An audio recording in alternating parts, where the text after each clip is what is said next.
So to sum that up, you're basically saying that the UK border agency policies or regulations aren't good for the schools or for the agents, basically because the UK border agency isn't really that qualified to make that important of a decision.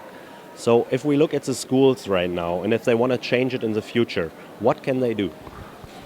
Well, the schools have got to get their act together a little bit. I mean, this is a big business, and I said earlier that they live in their own little sort of isolated world in some cases.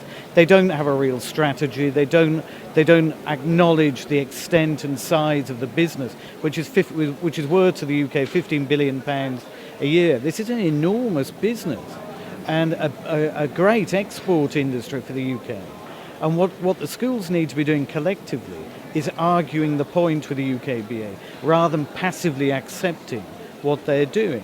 Now, the schools and the Tier 4 sponsors need to do that from a position of strength. If they've mastered the current scheme, which they can do, if they've mastered it and the standards are high, then at that point they need to be turning the tables back on the UK border agency and saying, look, our houses are in order.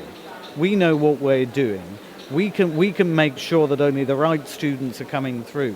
But now it's time for you, the UK Border Agency, to let us get on with our job and keep out of what you don't know anything about, which is assessing English language and struggling to assess the genuine nature of a student. That's got to be the educational provider's job. And are there platforms where the education providers can go together or can bundle their interests?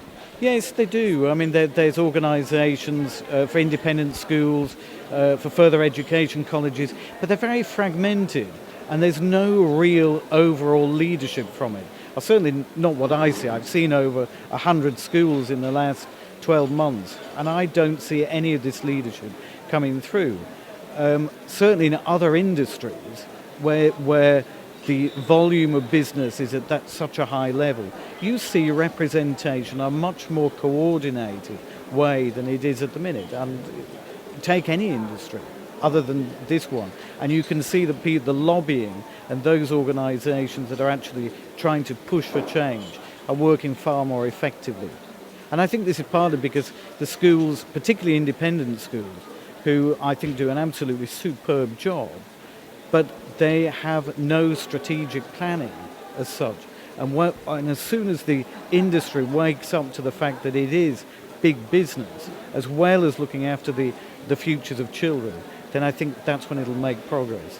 The agents play a good role in this, because at the end of the day, at the moment, it's an agent's market, where agents have got students. They can decide where they're going to put or recommend one school to another. So if there's a school that clearly is not up to the mark with Tier 4 and is not on top of it, go somewhere else.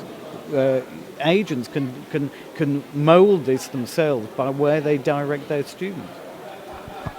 Thank you, Mark, for putting some light into the UK border agency regulations, and ICEF Monitor will keep you updated on the UK border regulation if anything happens in the future. Thank you.